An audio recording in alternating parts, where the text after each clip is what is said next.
ఆంధ్రప్రదేశ్లో సంచలనాలు జరగబోతున్నాయా? రాష్ట్ర రాజకీయాల్లో కీలక మలుపులు చోటు చేసుకుంటాయా? రాజకీయ రాజధాని కేంద్రంగా సమీకరణాలు మారనున్నాయా? అవునని అంటున్నారు రాజకీయ విశ్లేషకులు. ప్రత్యక్ష రాజకీయాల్లోకి రంగ వారసురాలు ఆశా కిరణ్ రంగ ప్రవేశం చేస్తానని చెప్పడంతో జోరుగా చర్చ సాగుతుంది. విజయవాడ రాజకీయాలలో కీలక పరిణామాలు తప్పవా?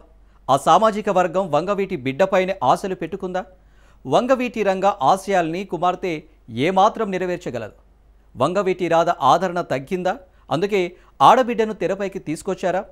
రంగా మిత్రమండలి అంచనాలను వంగవీటి వారసులు అందుకోలేకపోయారా? ఆశా కిరణ్ రాజకీయాల్లోకి వస్తా అనడానికి కారణాలేంటి? ఆమె రాకతో రాధ పరిస్థితి ఏంటి?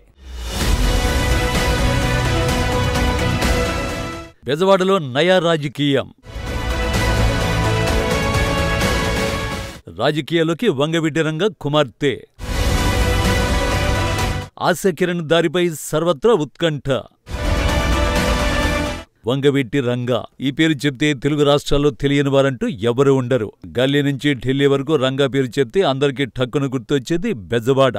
అలాంటి విజయవాడలో ఇప్పుడు రంగా కుమార్తె హాట్ టాపిక్ అయ్యారు. ఒక్కసారిగా తెరపైకొచ్చి రాజకీయాల్లోకి అడుగు పెడుతున్నారని చెప్పడంతో పొలిటికల్ హీట్ రాజేస్తోంది. మొన్నటి వరకు వంగవీటి రాధ మళ్లీ వైసీపీలోకి వస్తారనే ప్రచారం జోరుగా కొనసాగింది. ఆ పార్టీ సీనియర్ నాయకుడు మాజీ మంత్రి కొడాలి నాని, మాజీ ఎమ్మెల్యే వల్లభనేని వంశీ ఇద్దరూ ఆయన ఇంటికి వెళ్లడంతో అప్పట్లో చర్చనీయాంశమైంది. అయితే అదంతా స్నేహితులం వరకే, పార్టీ మారే ఆలోచన లేదంటూ సున్నితంగా ఆ అంశాలని పక్కన పెట్టేశారు. అంతేకాకుండా కూటమి ప్రభుత్వం అధికారంలోకి వచ్చాక వంగవీటి రాధకి ఎమ్మెల్సీ పదవి ఇస్తారని అనుకున్నప్పటికీ ఎలాంటి సంకేతాలు లేకపోవడంతో వంగవీటి రాధ టీడీపీ పార్టీలో సైలెంట్ అయిపోయారని చర్చ మొదలైందట.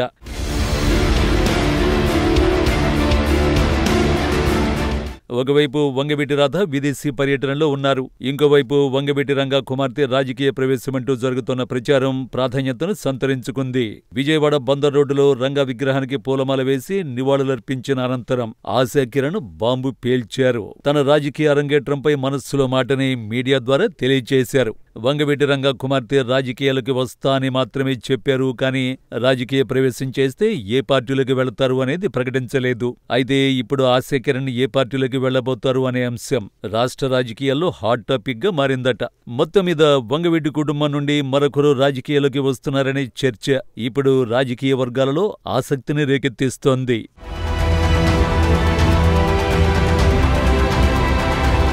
వంగవీటి రంగ మరణం తర్వాత ఆయన భార్య రత్నకుమారి కాంగ్రెస్ పార్టీ నుంచి ఎమ్మెల్యేగా గెలిచి అనంతరం అధిష్టానంతో విభేదాలొచ్చి ఇండిపెండెంట్ గా మిగిలిపోయారు. ఆ తర్వాత రాజకీయాల నుంచి తప్పుకోవడంతో రంగా రత్నకుమారిల కుమారుడు రాధ ప్రస్తుతం రాజకీయాల్లో కొనసాగుతున్నాడు. అయితే రాజకీయ ఉనికి కోసం పోరాడడం తప్ప తండ్రి అంత ఆలోచన స్వభావం రాధలో లేదని రంగా అభిమానుల్లో అసహనం ఉందట. ఇదే సందర్భంలో రాధ సోదరి రాజకీయ రంగ ప్రవేశంపై కామెంట్స్ ప్రాధాన్యతను సంతరించుకున్నాయి.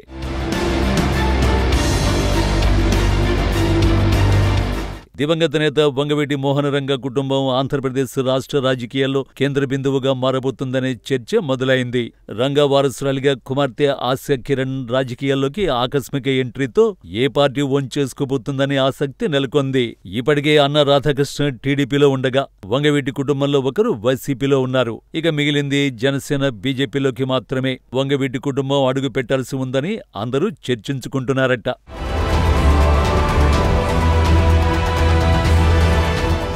ఆశా కిరణ్ పూర్తిస్థాయి రాజకీయాల్లోకి అడుగుపెట్టే విషయాన్ని తోసిపుచ్చడం లేదు. కానీ విజయవాడతో పాటు రాష్ట్ర రాజకీయాల్లో వంగవీటి రంగ వారసత్వాన్ని కొనసాగించాల్సిన అవసరం ఉందని స్పష్టం చేశారు.